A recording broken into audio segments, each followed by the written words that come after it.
Okay, so good afternoon. Thank you for coming to this first afternoon session about invoicing. It's nice to have a small audience. So we'll be able to discuss these questions in more details, hopefully. So what we will try to do in this breakout session, we will be looking into invoicing requirements. We will touch on points like IPT, whether IPT is insured or insured borne tax or insurer borne tax, whether this should be invoiced to the policyholder, whether it can be disclosed or should be disclosed to the policyholder. All these types of questions will be covered in this presentation. So by way of introduction, my name is Ladislav Hanak. I am a client director at Fiscal Reps. I look after major insurance companies together with my team. One of my team members is Patricia. Hi, I'm Patricia Ma. I've been with the company since earlier this year, around beginning spring. And I'm part of Ladislav's team with the major accounts. And Dan there. So that's pretty much it. Okay, so in terms of the agenda, we will be going through the following points. We will start with some warm-up questions, so quiz questions. Secondly, we will look into sources where the information about IPT, European IPT, can be found. Then we will try to look into definition of the insurance premium, definition of the taxable premium, whether the tax is insurer or insured borne, and then we will have some questions, important questions to be answered before insurance company invoices insurance premium tax to the policyholder. Finally, we will have a discussion, hopefully a discussion about groups of countries where IPT can be invoiced, should be invoiced, and cannot be invoiced. And then finally, there will be some space for questions and answers. Right, let's start with the first question. We want to know which country has the highest IPT rate in the EU? It's a multiple choice one, 50-50 chance. Any idea? Hungary.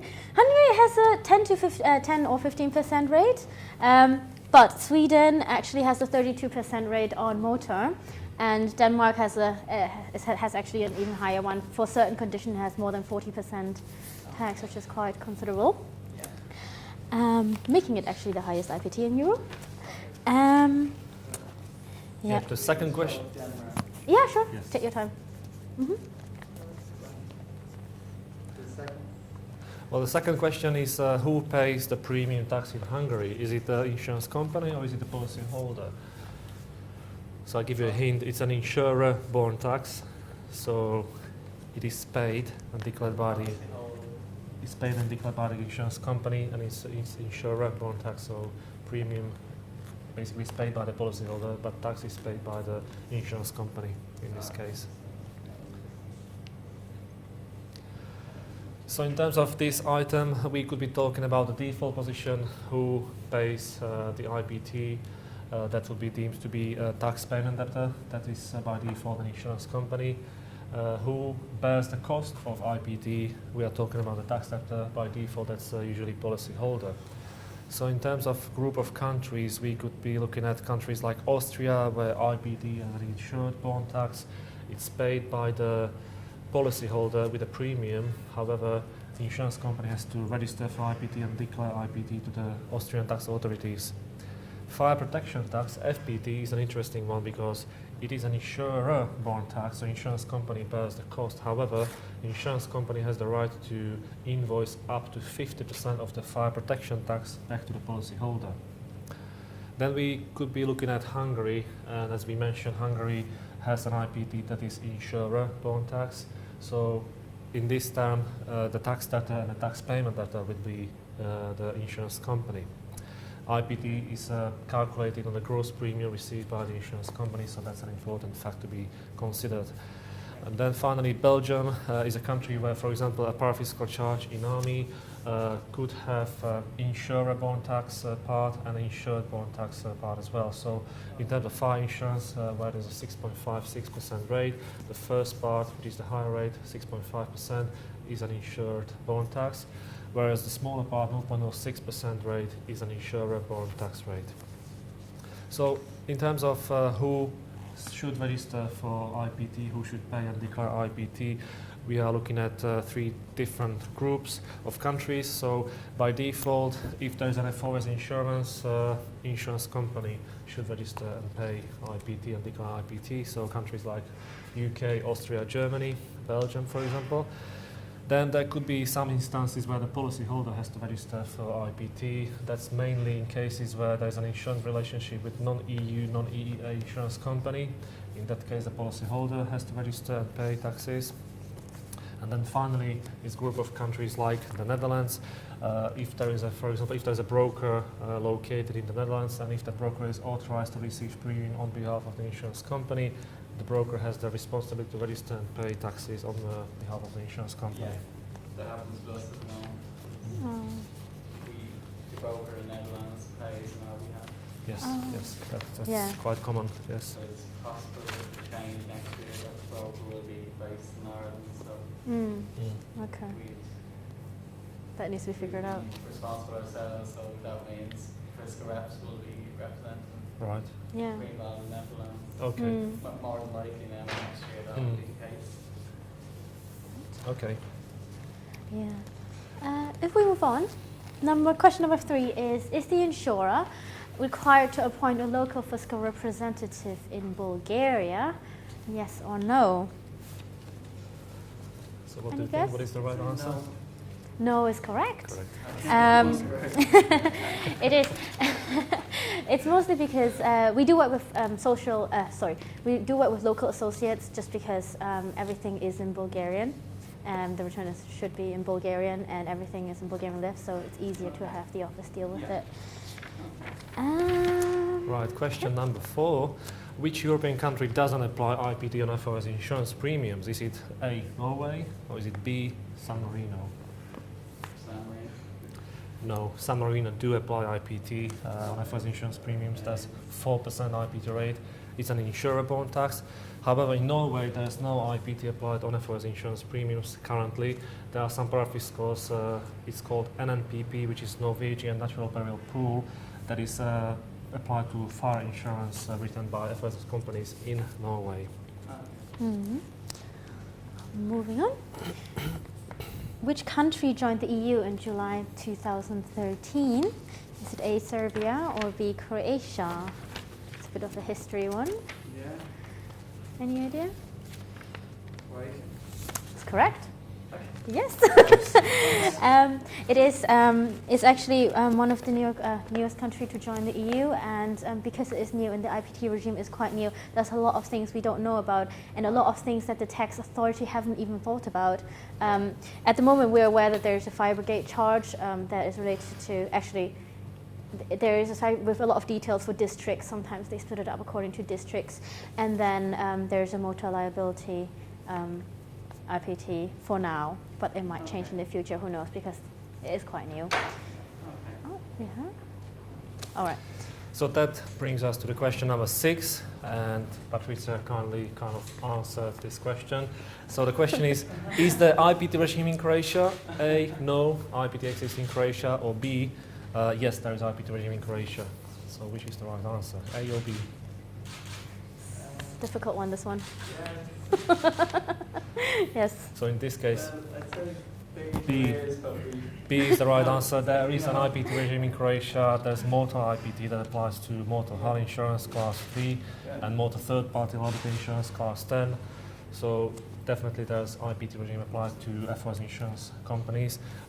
On top of that, there's a parafiscal charge, fire protection tax or fire brigade tax that applies to fire insurance with location risk in Croatia. Many of those countries well, I know it now. Right, so let's move on to the presentation itself now. In the first or second part of the presentation, we will look into sources where information can be found. So first of all, we have European directives. Then we will talk about ECJ cases, and finally, it is important to consider national legislation because, as we know, IPT is not harmonized tax, and local legislation has to be observed. Let's start with the EU directives. If you've been to any of the other workshops that perhaps might have mentioned EU directive, it's basically the framework that all the national legislation regarding IPT is based on. If I start with the first non-life insurance directive, that one really states all the definition of perhaps what a taxable premium is or what a tax liability could be. And it also importantly has a definition of the 18 classes of business, so from accident policies to assistance policies. Everything there is quite well, it's quite defined and explained, so that the national legislation is based on that for each country. Right, then we have a second non-life insurance directive. This is important mainly because of the location of risk rules. So there's Article 2D that defines where is the risk located depending on the risk insured. So we have instances of buildings insurance or property insurance. In that case, the risk is located in the country or member state where the property is situated. The second bullet point covers vehicles of any type. In that case, the risk should be located in the country where the vehicle is registered. Third bullet point covers travel or holiday risks where the duration is less than 4 months. In such case, the risk is located in the country where the policy has been taken out. And then finally, it's all other instances which haven't been covered by all three before mentioned intents. And in such case, we are looking in the establishment of the policyholder or into policyholder's habitual residence. Yeah. And then we have the third non-life insurance directive. That is important because of two aspects. The first aspect is that it provides kind of an extension of the Article 2D in terms of locational risk rules, and this is the Article 46. The first part of the Article 46 mentions that if there's a contents insurance, the risk is located in the country or in the member state where the contents is situated. Most likely it will be related to the buildings insurance, so it will be in that country where the building is situated. Second part of Article 46 provides a definition of who or clarification of who could apply IPT to insurance premium. That means that if there is a locational risk located in a certain country, only that member state should have the right to impose tax on that insurance premium. So that would be kind of a short summary of European directives. Now we will cover off ECJ cases that impacted on IPT. Yeah, we will start with the Caverna case. Have you heard of it already? Yeah, it was Yeah. mentioned this morning in It's very important because it's related to location of risk. In 2001, what basically happened is that this this company resident in the UK took out a global insurance, which for a Dutch subsidiary, which is John Brown Construction, and they've insured them even without their prior sort of express content. They just insured them as well. And the Dutch tax authority found out about that policy and wanted to levy taxes on that. And the ECJ has decided that even though this is not the parent company, taxes are due on this policy. Even though the establishment the residency is in the UK, the risk is located in the Netherlands, therefore it will be due. And even though the cost it doesn't matter whether the cost was passed on or not, the taxes will still be due. So those are basically the 3 points that have really made it clear why location of risk is so important. Yeah. Did they have to pay tax in UK as well? Because part of the insurance was in the UK as well, so I mean the risk, UK risk were also insured, so therefore they also had to pay in the UK. So probably double tax. I mean, it doesn't, from what I understand, I'm not entirely sure whether the course covered dispute in the UK as well. It focuses more on the dispute in the Netherlands, but I understand they would also have to have paid UK. So that was a case that impacted on the non-life insurance. Then we have RVS 11th Versicherungen case that impacted on the life insurance premiums. This case basically concerned life insurance where the policyholder, it was a Dutch policyholder, took out the life insurance from the company, from insurance company. Now, in the Netherlands, the life insurance was treated as exempt from IPT, so there were no issues. However, as soon as the policyholder moved to Belgium, the locational risk rules have changed on this policy, and the policy became subject to 1.1 Belgium IPT. So there was a judgment issued in February 2013 that impacted on life insurance companies. And what it meant was that the interpretation from the static definition of location risk has changed to dynamic interpretation of location of risk rules. And finally, we have national legislation that needs to be observed, and the reason why we need to look into national legislation in every single case is that IPT is not harmonized tax. Every country does have a different IPT legislation, different rules. We can see that on various scenarios. For example, even one country could have various tax points on certain policies. So, for example, in Spain, you could be looking at various tax points for the same insurance contract. So that's why it is important to observe national legislation. So the question is, what are the characteristics of premium tax? So in general, as we did say, it is not harmonized tax. So we could be looking at IPT in certain countries, we could be looking at stamp duties in certain countries. There could be parafiscals which are calculated based on the premium. Premium tax is calculated based on sum insured and so on. So there are various models, various rate models and rates, tax points and so on. So it is important to mention that it is a national tax, it is indirect tax, which is a transaction tax on the premium. But again, in terms of invoicing, the most important thing would be the question whether it can be invoiced to the policyholder or not. But we will look into that point later on. And as we've just mentioned, the characteristics of premium tax, there's also quite a lot of different definitions of the insurance premium. If we just take a couple of countries, for example, the UK, this is part of the legislation, and it just says that the premium is all payments receivable under any contract of insurance, and it has quite handily a list of things that should be included, like the risk insured, obviously, then the cost of administration, commissions, then taxes, and even any interest if a policyholder decides to pay in installments, that would also be part of the insurance premium that in the end gets taxed.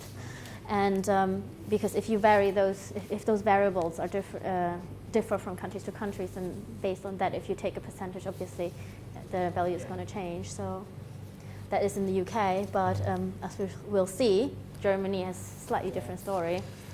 Germany, what German tax authorities did here, they introduced, or basically they presented the definition of the premium as follows. So they say, for the purpose of the Act, which is the IPT Act in Germany, insurance premium means every type of a payment which must be made to the insurance company or insurer in order to establish and continue the insurance relationship. So it is very similar definition to UK IPT Notice 1. However, it is worded slightly in a different way. This, for IPT Act purposes or for IPT calculation purposes, the premium includes all contributions, advance payments, brokerage fees, and any additional payments that are part of the insurance premium. So that is important to be considered when it comes to calculating IPT, and then further whether these IPTs can be invoiced, we will mention that in the next couple of slides. We'll see that it's not always the case that in a legislation it gets expressed that defined or that detailedly. In Bulgaria, for example, the insurance premium is any amount agreed in an insurance contract which is paid in exchange for the risk. That's all that mentions. And then the interest and forfeits of compensatory nature are not actually part of the insurance premium. So in this case, we're not calculating any of the interests to find the final insurance premium tax amount. But it is generally the case that even though the legislation doesn't specify if there's any commissions or agency fees, if those are included, quite a lot of times they get included just to be prudent. The next definition of insurance premium can be seen in Hungary, Hungarian IPT Act. Hungary has quite young IPT regime. This has been introduced on 1st of January 2013, and the legislation really shortly or briefly describes premium as follows. So premium shall mean the gross fee charged by an insurance company for insurance services provided and shown in the records according to accounting regulations, not including the gross premium charged for agricultural insurance and the premium income received from other insurance companies for their insurance acceptances shown as gross premium income. So what is important here is to pay attention to this part. It is a gross fee. So insurance company applies IPT to the gross fee received from the policyholder. That suggests that this is an insurer-borne tax. And the second aspect that needs to be observed is that it doesn't include gross premium charge for agricultural insurance. The reason for that is that any agricultural insurance is outside scope of IPT Act in Hungary. Right. After having looked at all these specific examples for the countries, what we see is that there's a couple of general understandings or different versions of premiums. Three of them are the net written premium, the gross net written premium, and the gross written premium. And what we understand there is that the net written premium is basically everything, with the premium minus taxes, minus any commissions, minus any fees, just a naked premium. Exactly.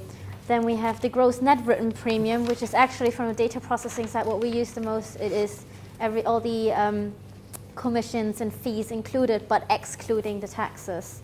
And then there is the gross written premium, which is by everything included, so taxes, commissions, agency fees, all that. There is, however, alternative understandings. Sometimes some countries and some people understand only the difference between net premium and gross premium. It can cause some confusion because net premium means minus tax to most people, but does it also mean minus commissions, minus fees or broker fees or anything like that? And gross premium obviously would be, most people understand, is everything together. And so it's really important to have a good definition and to be clear on both sides what we mean when we say premium. So once we identify what is the premium, the next important question is to define a taxable premium. So on which base is the IPT calculated or parafiscal charges calculated?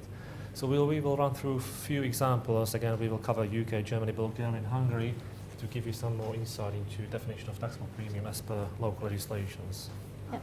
So the taxable premium in the UK is actually all types of insurance risks, as long as they're located in the UK, and if they're not specifically exempted, so if they don't meet the exemption criteria, then they are taxable. Mm-hmm. That is, so basically everything, if it isn't especially mentioned, basically. Yep. In terms of Germany, the tax basis is defined as a basis to which the tax applies. So the tax applies to the payment of an insurance premium based upon an insurance relationship which has come about either by contract or in some other way.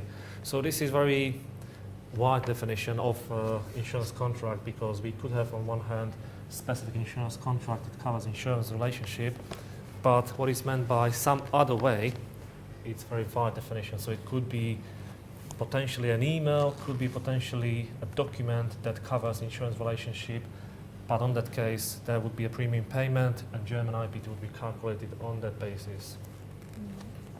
In Bulgaria, it's the insurance premium received by the insurer under the taxable insurance contract, which in practice quite often means that all the extra fees and commissions are also part of the premium that gets taxed. And then finally, very simple definition in terms of Hungarian IPT Act. The tax base is defined as the base on which the tax shall be calculated, and the tax base is basically the premium. As we did see that before, we've seen it before, it's the gross premium received by the insurance company. Mm-hmm. So that leads us on to the following section, and we will be talking about difference between insurer and insured-borne taxes. So first of all, we'll cover examples of insurer-borne taxes. Yeah, on the slide you will see quite a lot of these taxes are insurer-borne, meaning that the insurer is responsible to bear them. As we've mentioned already, Hungary is one of those where the IPT is borne by the insurer. Most of the time it means that the IPT is incorporated somehow into the premium that gets quoted to the customers or clients. Sometimes it could also be insurer-borne because it benefits the insurance company itself. For example, in France you have the MRPF, the Major Risk Prevention Fund, which is there for insurance company in case of any natural catastrophes, anything big happen, if there was a big claim, that they can get support from this fund. And that's why it's calculated on CATNA, which is that Association for Natural Catastrophe. You also can see that a lot of these are actually FPT or fire brigade charges to support the fire brigade of each respective country. And for example, Portugal has the ASF, which is also ISP basically, which is a supervisory fund.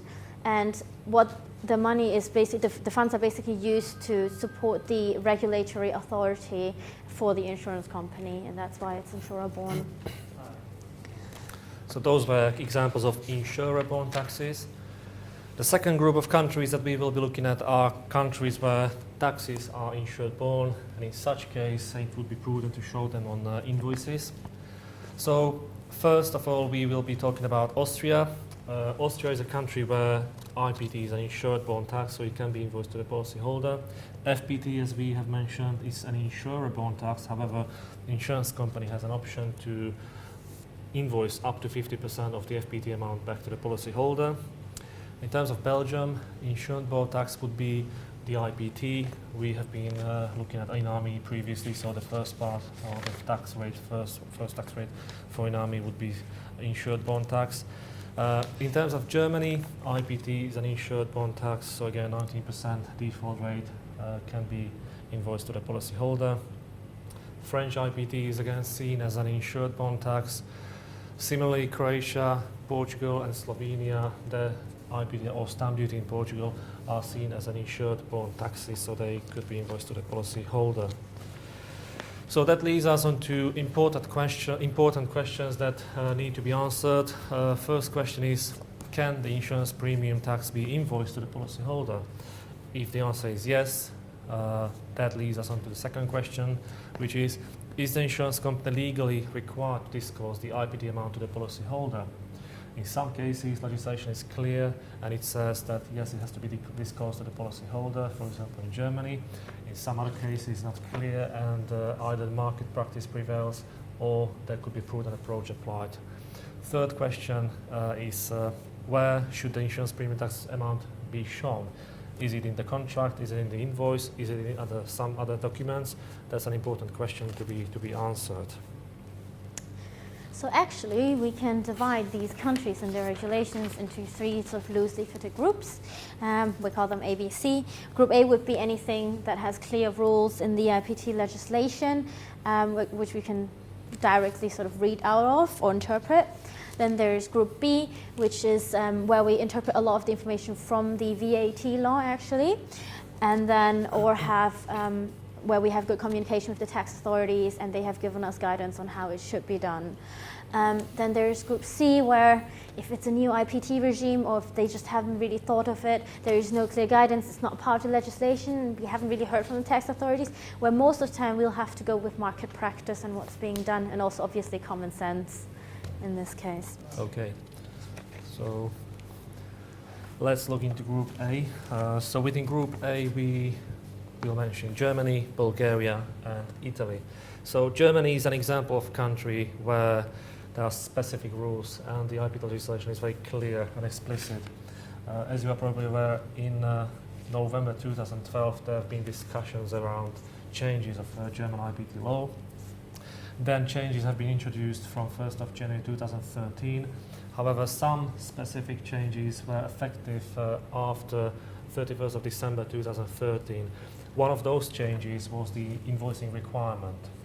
So any insurance premiums that fell due on or after 31st of December 2013, they had to be disclosed to the policyholder in the invoice. So according to section 5, subsection 4 of the German IPT Act, insurance companies that do cover German insurances with location risk in Germany, they must disclose IPT amount in their invoices. On top of that, they need to show in the invoice the IPT tax ID under which the IPT is then paid. Obviously, the premium should be shown as well, and IPT rate that applies to the insurance premium. If the insurance was exempt from IPT, in such case, insurance company should disclose a relevant section of the legislation or maybe a reason why this insurance premium is treated as exempt from IPT. Bulgaria belongs to Group A countries as well. The reason for that is that Bulgarian IP legislation, and I think that's Article 10, subsection 2, yes, that requires insurance companies to show IPT amount in the insurance contract. So it's not in the invoice, but in the insurance contract in Bulgaria. Failure to disclose the tax amount in the contract could lead to potential penalties imposed by the local tax authorities. And then finally, we have, sorry, do you have any questions? No? Okay. So finally we have Italy. Again, Italy belongs to countries where there are clear rules. Interestingly, in terms of Italy, IPT and anti-racket surcharge have to be disclosed to the policyholder in insurance contract and premium receipts. So that's quite specific in terms of Italian legislation.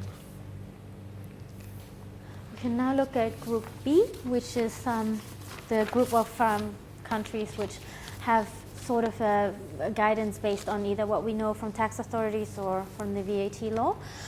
If we look at Denmark, we have connection with the Danish tax authorities that all of the IPT should be disclosed, it should be on the invoices, apart from flat levy, because there is no, the decision is quite silent on that, we don't actually know, but it is an insured borne tax. So just to make sure that policyholders know what they're paying for, it is very prudent to leave it in the invoice and to make it clear as well. Not only for legislation's sake, but also for price transparency, really, so that everyone knows what's going on. And then secondly, we have Austria, which, as we've already heard, is it should be shown, and it does say that it should be disclosed. But for example, for the FPT, we have 50% that can be claimed and 50% that is in insurer tax, which, of course, the part that is paid by the policyholder or that is passed on to the policyholder should be invoiced or should be on the invoice as well.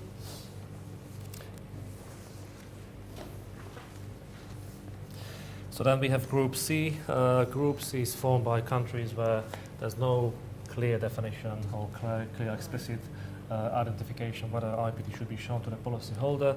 However, some countries like UK, the market practice is to show the IPT to the policyholders. What is interesting to mention here is that if HMRC came across an invoice and they've seen an insurance premium, they would deem or they would treat that insurance premium as a total premium including the tax amount. On the other hand, the German tax authorities have a different approach or different view. If there was an invoice without IPT mentioned on the invoice, they would deem that premium to be excluding tax amount, and they could apply IPT to the total premium on that invoice mentioned on the invoice. So UK is a good example where IPT is shown in market practice, is to show IPT to the policyholder. However, there's no requirement to show IPT to the policyholder. Another example would be Luxembourg, where insured borne tax is shown to the policyholder in the invoice. And that's a prudent approach. Okay, so that brings us on to questions and answers. Do you have any questions? Anything that pops to mind? Or maybe any challenging Any points? experiences? Anything that you might have? Yeah, we probably don't invoice directly ourselves in Greenville. It's sort of done at the country level. Yeah, okay. So because we're captive and the ARVAL Yeah, of invoice themselves, Yeah. so we don't actually see it as such. But Right. But it's good to Good to know. see, I mean, I can't see some invoices and Mm. see is it being applied as yeah. should be. I feel that, I mean, invoicing is a lot of the invoicing regulation, and all of this is important also for the strategic process of planning, writing business in a new country, anything like that. It's Yeah. always good to know these requirements and to take them with you. Exactly. Mhm. Yeah, I think Germany is the next country we're going into. So Yeah, there's see Germany's. that's- Yeah, It's sort of shown on the invoice. Yes. it is. The rate as well. Yeah. Because sometimes it's not only, sometimes it depends on the country, but sometimes it's all right. Some only specify the amount, the tax amount that needs to be shown. Some specify that it has to be the percentage Yeah. that is shown, perhaps. I was actually looking at now motor policy and to see how I see the IPT. It didn't seem to be on it. Yeah, I'm not sure exactly what the rules are in Ireland. We we don't actually do business in Ireland as such. It's just the But- office space there. Right. Yeah. We're not actually writing any business in Ireland ourselves. Okay. But it's good to look at. Yeah. Yeah. Very Okay. nice. Any further questions? Dan, any questions? So Thank you. in that case, I would like to thank you for your attention No, and no thank you problem. for coming. Thank you. Thank you.